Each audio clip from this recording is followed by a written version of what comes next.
이르시되 나의 영이 영원히 사람과 함께하지 아니하리니 이는 그들의 육신이 됨이라. 그러나 그들의 날은 120년이 되리라 하시니라. 당시에 땅에는 네피림이 있었고 그 후에도 하나님의 아들들이 사람의 딸들에게 돌아와 자식을 낳았으니 그들은 용사라 고대 명성 있는 사람이었더라. 아멘. 우리가 창세기 6장을 공부하면서 지금 시대에도 동일하게요, 이 가인의 힘의 원리라고 하는 것이 그대로 적용이 되죠. 분명한 것은 이 가인의 힘의 원리대로 살면 마지막에 심판이 있다라고 하는 것이 성경의 가르침이죠. 그래서 저와 여러분은 어쩌든지 간에 어떻든 진리 말씀 한 말씀에 붙잡고 가야 되겠는데 쉽지가 않죠. 왜냐하면 이 세상이라고 하는 것은 가인의 힘의 원리가 훨씬 더 우리에게 빨리 눈에 들어오고 그것이 화려하고 어떻게 보면 그게 신앙인들로서도 야, 신앙인을 복받았다 이제 이렇게 할 수 있는 부분이 많이 있으니까요. 아마도 이제 이런 것들이 우리 삶에 이제 어떤 지배를 받고 있기 때문에 어떻든 가인의 힘의 원리를 추구할 수 있는 그런 사람들이 우리에게 가까이 와 있죠. 그래서 성경은 분명히 이 부분은 그렇게 하지 말아라 이렇게 좀 설명하잖아요. 여러분에게 하나님께서 뭐 돈을 갖지 말라 그런 의미는 아닙니다. 가난하게 살아 그런 의미도 아닙니다. 여러분의 어떤 어떤 삶의 자세나 태도 어떤 그런 측면에서 그게 훨씬 복이죠. 여러분 그 히스기야가 하나님 그러셨죠. 히스기야 너 이제 내가 너 불러가야 되겠어 이런 식으로 말씀하셨을 때 히스기야가 벽에다 기도하고 정말 눈물로 뜨겁게 기도하면서 하나님 살려달라고 생명을 좀 연장시켜달라고 했을 때 생명이 연장됐지 않습니까? 그 이후로 므낫세를 낳아서 아주 가장 악한 왕이 되는 그런 비극적인 후손이 되었습니다. 또 히스기야 자체도 그 이후의 삶이 그렇게 유쾌하지 않죠. 어떤 하나님을 사랑한다는 측면에서 하나님 때 정확히 하나님 불러가실 때가 가장 복된 것이었는데 생명 연장된 것 때문에 그것이 오히려 하나님의 복이 되고 은혜가 되고 진리 말씀 한 구절이라 더 실천하고 순종하는 삶을 살았다고 한다면 그 삶의 연장이라고 하는 굉장히 복된 것이지만 연장된 것이 오히려 므낫세를 낳아서 이스라엘 역사에 치욕스러운 어떤 아들을 낳아서 왕이 되고 그래서 그 왕이 가장 악한 왕의 한 표본이 되는 그런 삶을 살게 되고 아마도 이제 그게 그런 원인은 아닌가 싶긴 해요. 늦게 아들을 낳다 보니까 그 아들을 금이야 오기야 키워버렸죠.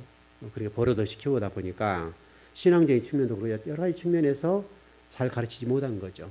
그러다 보니까 그 아들이 아주 히스기야가 생명 연장을 받았던 것이 오히려 화가 되는 그런 삶이 되었습니다. 그러니까 하나님은 정확한 것 같아요. 하나님은 정확한 건데 생명 연장되었다고 한다고 한다면 연장된 것에 감사해서 그 이상으로 충성하고 봉사하면 그건 아름다운 복이죠. 우리가 병을 낫고 또 어떤 여러 복이라는 측면도 마찬가지인데 가난한 영혼이 복을 받아서 복받은 것 때문에 충성스럽게 헌신하고 하나님 나라 의를 위해서 애를 쓰고 정말 모든 것들을 주의 나라와 의를 위해서 산다면 그것은 굉장히 복이잖아요. 근데 우리 인간은 그러지 못하더라 이거죠. 저와 여러분이 복을 받든지 어떤 생명의 연장을 받든지 여러분들이 형통하든지 어떻든 관계없이 어떤 그것들이 여러분에게 주셨던 어떤 그 복과 은혜라고 하는 것들이 하나님 보셨을 때 참 잘 주었다라고 해야 된단 말이죠. 그렇게 하지 못하는 이유가 가인의 힘의 원리가 우리를 지배해버리기 때문에 세상의 힘의 원리가 우리를 지배해버리니까 우리가 그렇게 살지 못함으로 인해서 오는 많은 부작용들이 있죠. 최근에 어느 그 기업의 총수가 뭐 재판을 받아서 3년형을 받고 물론 감옥에 가진 않았습니다만은 워낙 이제 탄원서를 냈고 막 이렇게 해가지고 감옥에 수감되진 않았지만 보석 비싸게 해서 병원에 치료받고 그래서 그렇게 됐는데 뭐 250, 60억 정도 뭐 정부에다 돈 내라 이런 식으로 좀 판결을 받았죠. 결국 그 총수가 되어서 어떤 시대를 풍미한 한 사람이 되었고, 그렇지만은 그 인생을 이렇게 보면 그 돈이 결국은 그 영혼을 쳐버린 것이죠. 그 때문에 비자금 만들고 그 비자금을 잘 이렇게 해서 어떻게 해서 자기 돈을 만들고 이런 과정들을 거치다 보니까 여러분 기업 총수가 그런 거 많이 있잖아요. 그러니까 오히려 그 복이 어떤 뭐랄까요, 총수의 얼굴을 확 깎아버린 거죠. 오히려 그 돈이 있다고 하는 것이 자랑이 되고 복이 되고 그래야 되겠는데, 여러분 뭐 빌 게이츠나 그 머핏 같은 사람들은 그 돈 많은 걸 가지고 사회 기부를 하지 않습니까?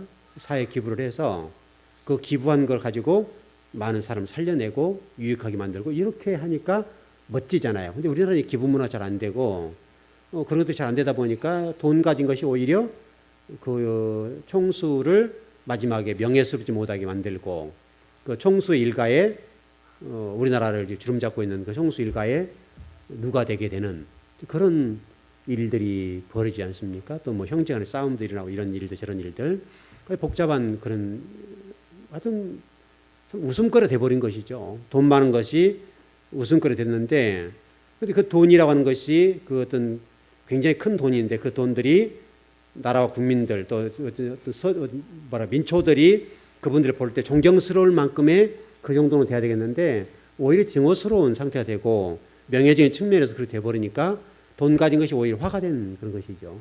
그러니까 여러분이 돈을 안 가져야 된다 그런 말이 아니에요. 여러분 부유하시면 좋습니다.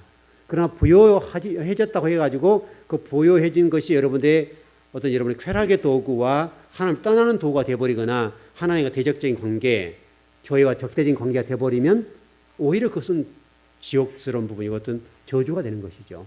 여러분 복을 받으시려거든 또 어떤 여러분 자녀들이 마찬가지입니다만은 하나님의 복을 구하시려고 하거든 그 복 구한 것이 오히려 하나님 앞에 충성스럽고 더 인정받는 그런 계기가 된다고 한다면 구하십시오. 그건 멋지지 않습니까, 여러분? 그것은 굉장히 멋있는 겁니다. 굉장히 멋있는 것인데, 그러나 결국은 성경은 이렇게 판단을 내리고 있죠. 가인의 힘의 원리로 가는 사람들이 대부분이 심판에 근거됐다. 여러분, 가인의 힘의 원리가 왜 심판에 근거가 됩니까, 여러분? 하나님 심판의 근거가. 그것은 하나님과 이런 관계잖아요. 이 관계가 되니까. 하나님이 아닌 어떤 것들을 하나님 자리에 딱 올려놔 버리죠. 이렇게 올려놓으니까 여러분 돈 많은 사람들 보시다시피 하루에도 뭐 수천만 원씩 쓰잖아요. 수천만 원도. 수천만 원 쓰니까 참 화려하잖아요, 여러분. 얼마나 멋있습니까? 밥을 먹더라도 정말 좀 뭐랄까 좀 폼나게 먹잖아요. 몇백만 원짜리 밥을 먹고 옷 하나를 사더라도 그냥 좋은 옷 딱 입고 뭐 좋은 자가용에다가 막 멋지게 살잖아요.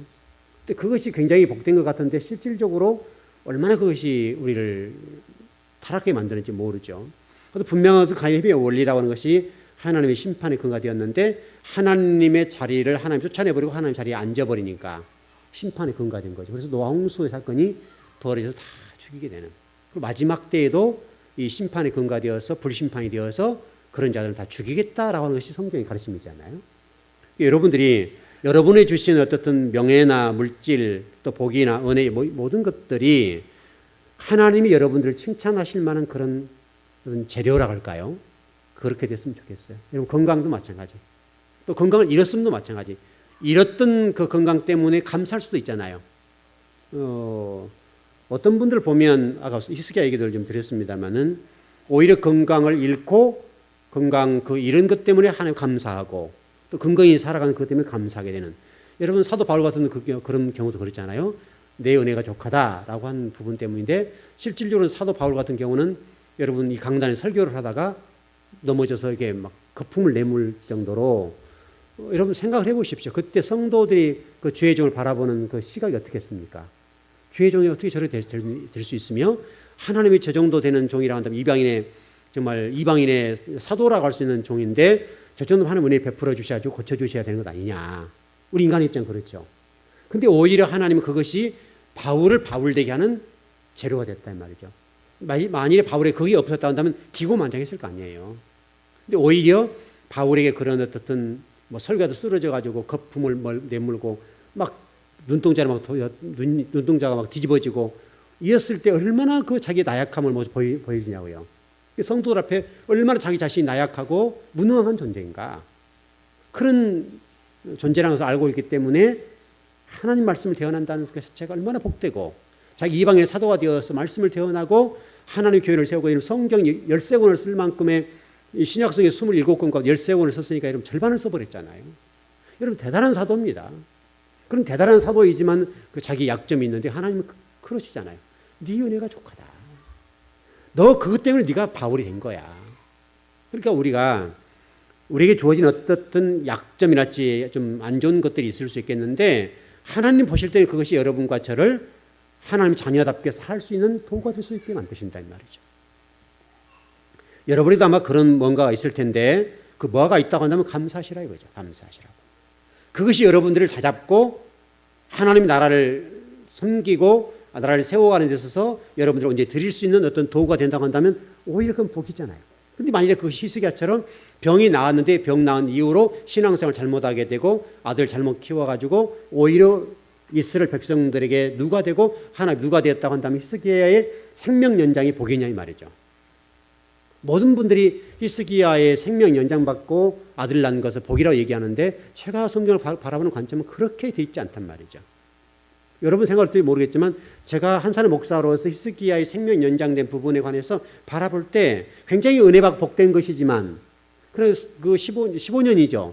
15년을 더 산 것은 굉장히 좋은 것이지만 그러면 과연 그 히스기야가 15년 산 것이 정말 복이냐 이 말이에요. 복이냐. 오히려 하나님 딱 부르셨을 때 갔다라면 깨끗하고 오히려 더 하나님 앞에 멋진 열매를 드릴 수 있었을 텐데 오히려 그 영장받은 이후의 삶을 들여다보면 오히려 그것이 복이 되지 못했단 말이죠.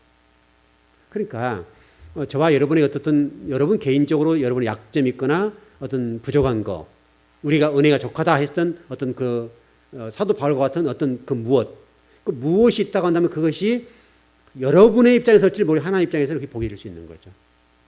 저도 이렇게 돌이켜보면 저에게도 여러분 그 생각적인 측면에 봤을 때 가인의 힘의 원리를 추구할 만한 왜 그게 없겠어요. 저 사람인데 충분히 그럴 만한 생각도 있고 그런 거 부러울 때 왜 없겠습니까 여러분? 있겠죠 여러분. 몇천 명 모인 데서 설교하고 싶은 마음이 왜 없겠습니까 여러분? 그건 당연히 있을 수 있잖아요. 사람으로서는. 당연히 그럴 수 있죠.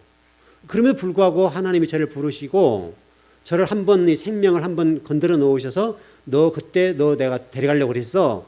이제 정신 차리고 목회해 라고 하는 관점이 딱 있기 때문에 그 한 번의 그 하나님의 은혜 저희 생명을 경각에 달려있고 죽음의 사선에 왔다 갔다 했던 그런 경험이 오히려 지금 생각해 보기에는 그때 당시에 하나님 부르셨다고 한다면 제가 목사로 살 수는 없잖아요.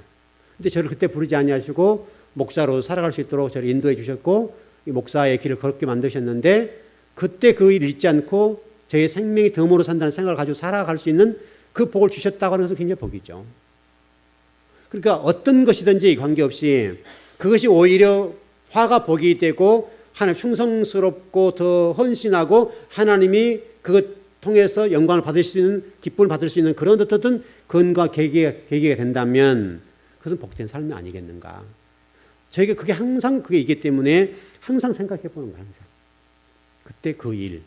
그게 없었다고 한다면 저인들 한 번 정도 도전해 보고 싶겠죠.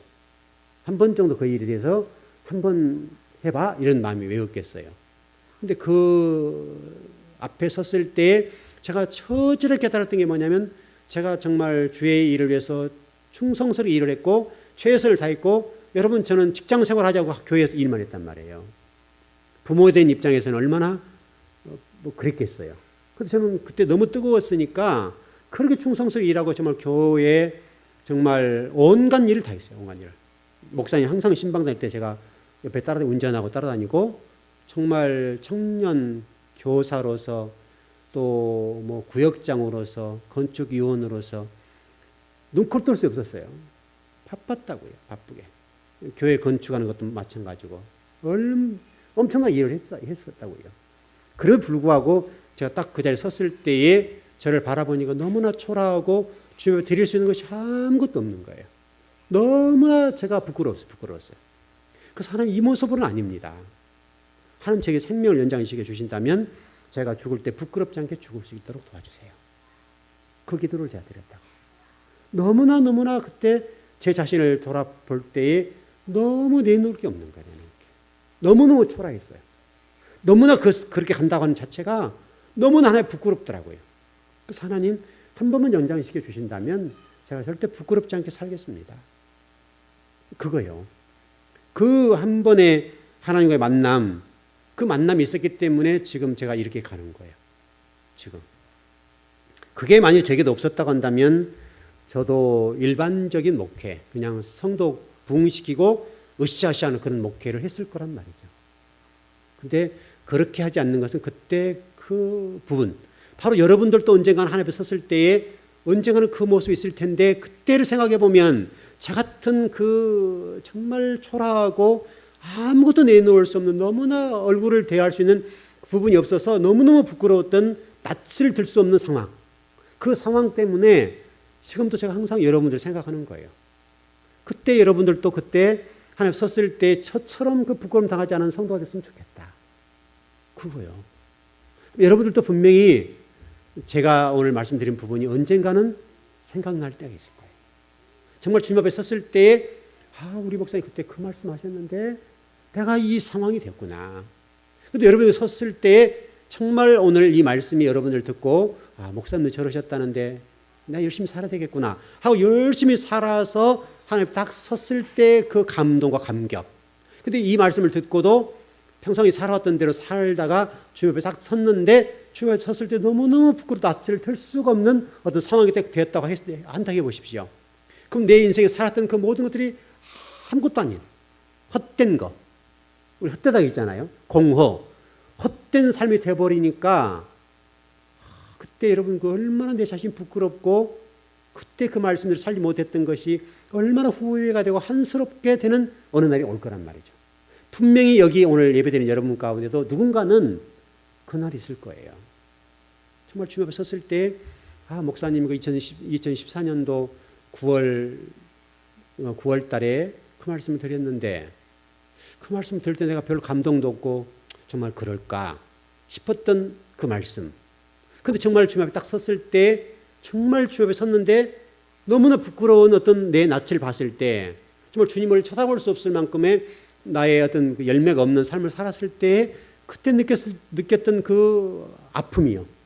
저에게는 아픔이었지만 근데 제가 열심히 살았단 말이에요, 여러분. 제가 여러분 주의 일을 하면 건성건성 하는 사람은 아니잖아요. 그 죽기 살기를 하고 일하는 사람이니까 정말 열심히 일했단 말이에요. 전도, 주일학교 전도와 같은 경우도 정말 제가 이제 그 공을 좀 잘 찼었으니까 축구공 하나 들고 운동장에 가서요. 애들 불러 모아서 공 차고 애들 사형리로 영접시키고 예수 영접시키고 그 아이들 교회 데리고 가서 막 전도시키는데요. 뭐 어마어마하게 막 전도가 되는 거예요. 어마어마하게. 선생님들이 감당하지 못할 만큼. 교회가 작은 교회가 아니었습니다. 읍에서 제일 큰 교회였으니까요. 근데 선생님들이 꽤 많았는데 불구하고 막 그렇게 전도를 하고 제가 아침마다 그 아이들 찾아 부모님에게 말씀을 드려서 제가 어느 교회 어느 선생인데 이 아이를 제가 이렇게 만나서 이렇게 전도하고 그랬는데 이 아이를 맡겨주십시오. 제가 잘 성장시켜 키워보겠습니다. 한번 맡겨주세요. 가서 다 부모님 얘기하고 다 아침마다 찾아가서 얘기하고 그 다음에 선생님 인수인계 시켜주고 막 엄청나게 일했다면 엄청나게. 뭐 교회를 이러면 쉽게 했겠습니까? 항상 교회가 살고 저 세상 일 해본 적이 없다니까요. 교회가 살고 그랬는데 그럼에도 불구하고 주님을 섰는데 아무것도 드릴 게 없었어요. 너무나 창피했어요. 이 낯을 들 수 없는 그 주님의 그 얼굴을 배웠을 때 제 낯을 대할 수 없고 이게 드릴 수 없는 그 상황을 딱 맞이하면서 주님 제가 드릴 게 아무것도 없다고. 그런 지금은 아닌 것 같아요. 제게 생명을 연장시켜 주시면 제가 주의 종이 되어서 정말 멋지게 하나님을 위해서 충성해 볼게요. 하나님 저에게 그래 그럼 너는 말씀의 종이 되어라. 그때 저에게 주신 말씀이죠. 그래서 지금까지 저희 그 길을 걸어왔는데 잘 걸어왔는지 어쩐지 모르겠지만 어쨌든 저는 그때 그 하나님과의 만남 뜨겁게 만났던 그거 어떤 죽음의 사선에 딱 제 모습을 드렸을 때 그 만남이라고 하는 것들이 너무나 크게 각인되어 있어요. 제게. 앞으로도 그럴 것이고 그래서 여러분들도 아마 언젠가는 반드시 그날이 온단 말이죠. 그래서 제가 그 정말 부끄러웠던 제 낯을 들 수 없었던 그 주님 앞의 모습을 지금도 생생해요, 생생해. 정말 우리 성도들은 절대 그렇게 해서는 안 되겠구나. 우리 성도를 주님 만났을 때 낯을 들 수 없는 상황에 대해서는 안 되겠구나. 그래서 여러분 제가 말씀을 무겁게 전하는 거, 무겁게. 가볍게 전하지 않잖아요. 가볍게 하지 않잖아요. 여러분 분명히 그날 올 겁니다. 그날 오실 텐데 오늘 저의 이 말씀을 듣고 여러분이 그 말씀을 가볍게 여기지 않고 무거운 말씀 받아들이고 나도 주님 맞이할 때에 제 낯을 들 수 없고 부끄러워서 들 수 없는 어찌할 바를 그냥 몰라 당황하고 그냥 굉장히 그냥 어찌할지 모르는 그 상황. 그때를 여러분 상상해보고 매일매일 하루를 살아보라고요. 분명한 사실은 그때 왔을 때에 여러분들이 주님 얼굴을 배우고 주님 정말 감사해요. 주님을 지금 배운 것이 너무너무 기뻐요. 그때 우리 목사님 말씀을 통해서 제가 이렇게 주님의 만날 때를 대비해서 살아왔는데 참 잘 살아와서 감사해요. 근데 만약 그게 안 돼가지고 만약에 주님을 딱 맞이했는데 정말 주님의 그 얼굴을 배울 때 얼굴을 배울 수 없어서 어쩔 바를 모르고 얼굴을 이렇게 똑바로 쳐다보지 못할 만큼의 삶을 살아놓았다고 한다면 그 얼마나 창피하겠습니까, 이게. 너무너무 창피하더라고요, 저는. 주님을 대할 때. 아무것도 드릴 게 없는 거예요, 아무것도. 정말 제가 주님 앞에 드릴 것이 아무것도 없네요. 그렇게 열심히 살았는데. 주의 나라와 교회를 위해서 충성하고 살았는데 불구하고 정말 주님의 그 얼굴을 딱 배우는 순간에 드릴 게 너무너무 없는 거예요. 너무너무 제 자신이 부끄럽고 낯을 들 수 없어서 주님 한 번 기회를 주시라고. 그럼 제가 절대 주님 실망시키지 않고 주님 얼굴 배울 때, 낯을 배울 때에 제가 멋진 어떤 삶을 살고 얼굴을 배울 수 있도록 도와주세요. 제가 잘 살아가고 있는지는 모릅니다. 잘 살아가고 있는지 모르지만 제가 그때 주님과 그 만나서 너무나 부끄러웠던 그것은 절대 잊지 못합니다. 너무나 그 얼굴을 배울 때 지금도 그때 제가 26살 때인데 26살 때 그때 배웠을 때 그 주님의 그 모습 그것이 너무너무 강력하게 강인하게 저에게 와 있어요. 그래서 이 목회를 하는데도 그냥 인간적인 목회를 못하고 있는 거예요.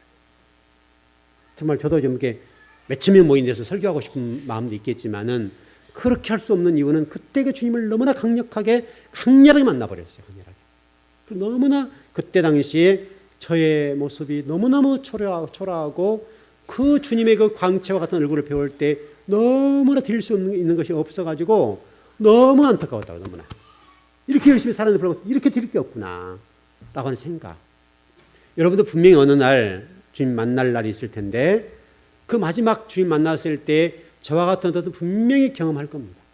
그런 체험을 할 거란 말이죠. 그때 여러분들은 제가 26살 때 만났던 그 예수님을 만나지 않았으면 좋겠습니다. 그때 여러분이 드릴 수 있고 주님 제가 우리 목사님 말씀 듣는 가운데 그 이후로 열심히 살았습니다.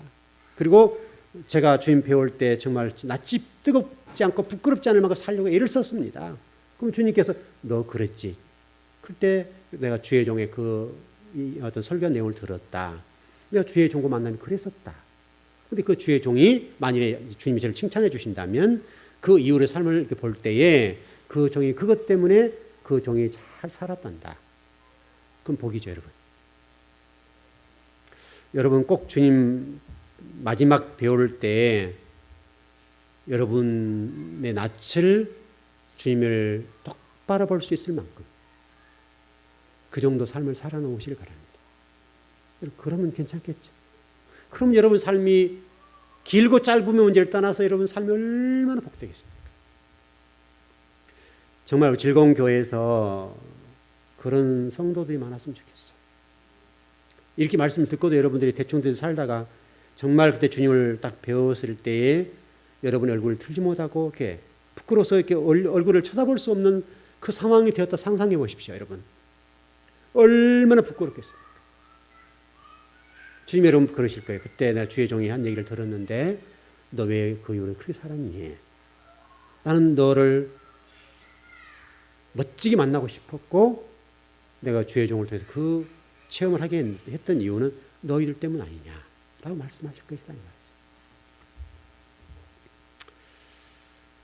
어떻든 여러분 누구도 피할 수 없는 마지막 주님 만날 그날 여러분의 얼굴이 빛이 났으면 좋겠습니다. 빛이 나고 주님이 여러분의 얼굴을 배울 때에 그래 내가 너 때문에 참 좋았어. 그래 즐거운 교회 때문에 내가 참 행복했단다. 그랬지. 세상으로부터는 교회가 어떨지 모르지만은 네 교회가 어려운 길을 걸어왔고 좁은 길을 걸어왔는데 내가 그것 때문에 참 좋았단다.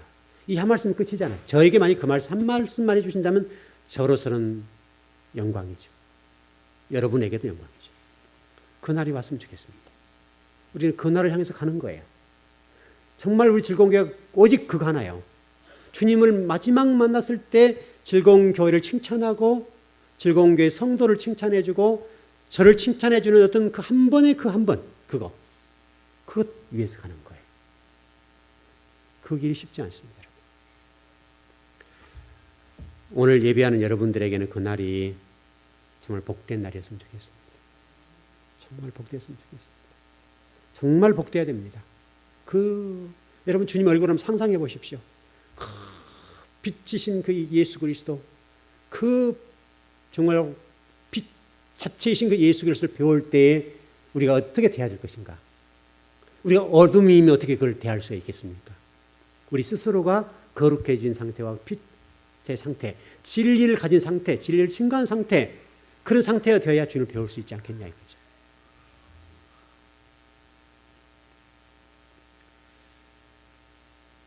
이 가인의 힘의 원리가 심판에 근거되었던 것은 결국 우리 창세기 2장 17절로 넘어가죠. 선악을 알게 나무에 관련되어서 이런 선악이라고 하는 것은 우리 인간의 어떤 영역이 아니잖아요. 선악이라고 하는 것은 하나님 영역이잖아요. 그 선악의 영역을 아담이 침범한 거잖아요. 아담이 선악의 영역을 침범하고 하나님 의자를 침범하니까 하나님이 분노하신 거잖아요. 그리고 아담을 죽이시죠. 이제 죽음의 자리로 인도하시죠. 정령 죽는다 말씀하셨던 그런 일들이 벌어지게 되는데 그것이 저와 여러분의 삶이기도 하죠. 여러분 창세기 2장 17절의 이 선악과의 문제는 결국 창조의 언약이고 조건적 언약이죠. 쌍무 언약이라는 것이 있고 쌍무 계약이 있죠, 여러분. 쌍무 계약이란 에서 우리 이중 권사 앞에 계시면 권사님이 뭐 갑이 되든 제가 을이 되든 관계없습니다. 갑을 되어서 무슨 매매 계약 이렇게 하는 것이죠. 이건 쌍무 계약입니다. 쌍무 계약은 한쪽에서 파기하면 끝이죠. 그럼 예를 들어서 제가 권사님에게 집을 한 채 샀다 합시다. 그냥 집을 샀는데 권사님이 집을 팔면서 마음이 바뀌었어요. 그래서 저한테 집을 안 팔랍니다. 그렇게 했단 말이죠. 그러면 제가 그래서 계약금을 걸었을 거 아니에요. 계약금을 걸었으면 뭐 하루가 지나게 되면 괜찮고 만일에 시간적으로 지났었다고 한다면 위약금을 물어야 되겠죠. 자, 1억을 주었다고 하면 권사님 2억을 주면 되죠. 그건 쌍무 계약입니다. 그러나 하나님의 창세기 2장 17절의 말씀은 조건적 언약입니다. 편무 언약이라고 해요. 편무 언약. 일방적입니다. 선악을 알게 나무를 따면 안 돼. 이것은 편무, 일방적인 언약. 그 조건적 언약. 이것은 창조 언약. 그렇게 얘기합니다. 여러분 아브라함과 관련되어서 횃불이 지나가는 사건이 있었죠. 횃불 지나간 사건이 이 고기를 쪼개가지고 횃불을 지나가잖아요. 이 굉장히 중요한 이게 지금 요한계시록 다 넘어가는 말씀인데 이 횃불 언약에서 한 번 이렇게 지나간 것이 만약 쪼개지거나 한쪽에 어기면 끝이잖아요. 그 상태로 두고 놔버리잖아요.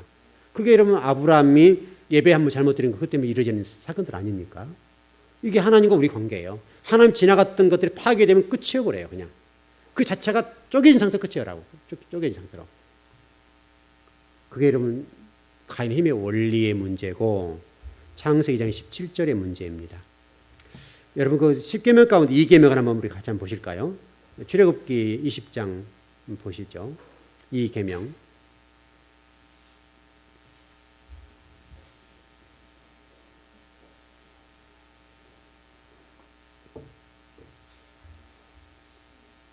몇 절입니까? 3절인가요? 3절이에요? 2계명. 자, 시작. 너를 위하여 새긴 우상을 만들지 말고 또 우리로 하늘에 있는 것이나 아래로 땅에 있는 것이나 땅 아래 물속에 있는 것에 어떤 형상도 만들지 말며. 간단 정리하면 하늘, 땅, 바다 어떤 것도 하나님 외에 형상 만들면 안 된다. 근데 실질적으로 여러분 이 땅을 보시게 되면 역사적으로 보고 지금 세상을 보면 거의 80% 이상은 이 문제에 걸려 있죠. 이런 맞죠? 하늘과 땅과 바다 속에 있는 이 형상의 문제, 이 문제에 걸려 있습니다. 어떤 사람들은 나무 보고 신처럼 여기게 되고, 어떤 사람은 돌은 숨도 못 쉬고 말도 못하고 죽어있는데도 불구하고 돌 앞에서 그러게 되고, 어떤 사람들은 달, 해, 별, 그 우상이 되는 경우도 있고, 또 공중 나눴던 새 종류 같은 경우들도 우상이 되는 경우도 있고, 땅 아래 있는 어떤 경우는 소도 우상이 되고, 어떤 경우는 돼지가 우상이 되고, 어떤 경우는 닭도 우상이 되고, 그렇죠, 여러분? 어떤 경우는 뱀도 우상이 되고, 어떤 나라는 뱀도 우상이 되죠, 여러분? 어떤 나라는 원숭이도 그렇고, 하여튼 이 땅에 존재하는 모든 동물들이 다 신이 되어 있는 상태잖아요. 땅 아래로는요, 바다 아래로는요, 물고기들이요, 용왕님도 있고. 그러니까 우리나라뿐만 아니라 세계적으로 지금 이 계명에 걸려 있지 않는 사람이 별로 없어요. 신앙인들 빼고는 거의 걸렸단 말이에요. 이게 여러분 그 7계명과 똑같은 거예요, 여러분. 이게 7계명과. 7계명 똑같은 건데 이것이 얼마나 중요한지 몰라요. 하나님과 관계. 여러분 우리가 그 7계명이 간음하지 말라 그 말이잖아요. 그럼 돌로 쳐 죽인다 그 말인데, 이 말을 우리가 지금 너무나 문자적으로 해석해 온 것이 사실입니다. 그러나 이것은 정말 성경에서 이렇게 보면 여러분 이스라엘 백성들 하나님과의 이 문제가 걸려 있잖아요. 계속 이스라엘 백성 하나님과의 관계가 이 문제잖아요. 계속 여러분 하나님 이스라엘 백성을 쳤던 모든 문제는 여기에 걸려 있잖아요. 근데 하나님을 떠나고 우상을 숭배하고 새긴 것들을 새기고 다 그런 문제잖아요, 여러분. 그래서 이스라엘 백성을 쳐버리는 일들이 발생하게 되는데, 이게 이 계명, 7계명의 문제가 아주 중요한 문제입니다. 시간이 다 돼버렸는데 좀 진도 나가려면 더 그렇고 결론을 좀 정리해 보십시다. 여러분 생각해 보십시오. 그 성경에 나와 있는 그 예수님과 관계 속에서 그 가늠한 여자가 끌려 나와서 돌 맞는 장면들이 있죠. 그때 주님께서 글자를 쓰셨잖아요. 글자를 쓰니까 다 도망가 버렸죠. 다 도망갔습니다. 근데 그 여자를 예수님 죽였어요, 안 죽였어요? 안 죽이셨죠. 그러니까 가늠한 여자를 돌로 쳐 죽이라는 것이 성경 율법인데, 예수님께서는 그 가늠한 여자를 안 죽이고 오히려 죄 용서를 해주고 살려줬잖아요. 성경 전체를 보게 되면, 그러니까 성경을 어느 한쪽을 문자적으로 정리해버리면 성경 해석이 안 되는 거예요. 잘못되고 왜곡돼요. 이 문제는 하나님 문제. 하나님과의 관계.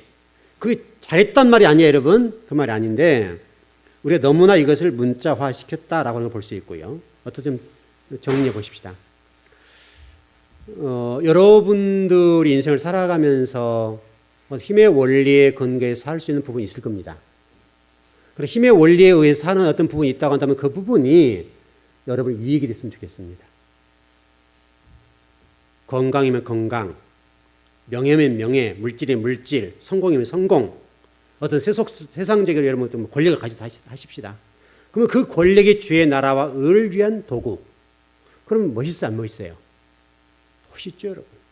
예를 들어서 우리가 이런 결론이 나올 수 있겠죠. 어느 대통령이 청와대에 들어가서 보니까 불상이 있었다는 이름 아시죠? 그 사람 다 아시잖아요. 그러면 정치적인 입장보다는 하나님을 두려워해서 불상을 치웠더라면, 물론 이제 불교에서 떠들고 난리겠죠.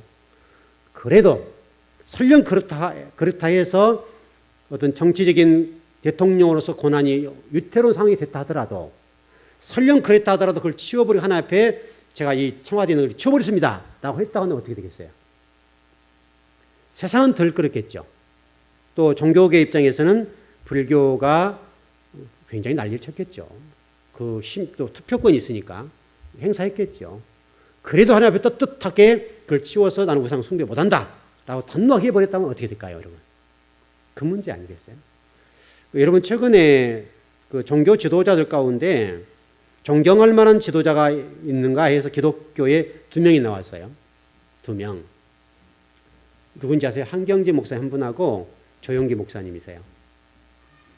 근데 좀 이게 좀 웃기죠? 웃기죠. 근데도 더 낄 사람이 없으니까 둘이 올라온 거예요. 근데 불교나 천주교에서는 여러 명 올라왔습니다. 10명 정도 가운데 기독교 2명입니다. 그 다음 나머지 불교와 천주교입니다. 안타깝죠. 두 명 올라온 분도 한 분은 우리가 좀 인정할 만하지만 한 분은 제 신앙 상식으로는 양심으로는 인정 못할 정도로 좀 그렇죠. 그만큼 우리 기독교가 지금 이래요. 지금 힘의 원리를 추구하고 정말 종교인다운 모습을 보이지 못한단 말이죠. 그것은 힘의 원리를 추구하기 때문에 그래요. 말로가 이렇게 된다. 여러분 힘의 원리를 추구했던 우리 주의 종들과 나라와 민족들을 보십시오. 사람을 보십시오. 한결같이 심판의 세상이에요. 오늘 그 부분까지 공부를 더 해보려고 하는데 그건 나중에 공부를 하기로 하고요. 어떻든 여러분들 지금 당장은 좀 어떤 그 길이 힘들고 어렵다 하더라도 하나님과 관계를 잘 이뤄놓으십시오. 하나님과의 수직적인 관계예요. 수평적인 관계도 잘해야 되겠지만 이게 먼저 잘 돼야 됩니다. 수직적인 관계가 잘 되어 놓으면 이 수평적인 관계도 잘 할 수 있습니다. 어떤 수직적인 문제가 잘 안 되면 나머지 모든 문제는 다 잘못될 수 있습니다. 또 심판의 대상이 될 수 있습니다. 이제 바로 그 문제를 성경이 계속 다루고 있습니다. 여러분 지금 계속해서 우리 지금 창세기 6장 가지고 아주 지겹도록 공부를 하는데 한마디 딱 정리하면 수직 문제예요. 수직 문제. 그거 잘해보자 그거잖아요. 그거 잘하면 됩니다. 그러니까 이것만 여러분 잘해도 나머지 성경 공부 안 해도 관계없습니다. 여러분. 우리가 지금 다른 공부 한들 똑같은 내용은 그거 아니냐 결국은 그건데 진도의 문제가 아니라 우리가 이 6장을 통해서 완전히 그것을 확실하게 정리하자 이거죠. 아마 6장을 앞으로 얼마나 더 할지는 모르겠습니다만은 여러분과 제가 이 6장을 공부하는 동안에 하나님과의 수직적인 관계가 잘 됐으면 좋겠습니다. 그러면 하나님께서 여러분 분명히 어느 날 여러분 인정해 주실 날이 있을 겁니다. 네, 기도하겠습니다.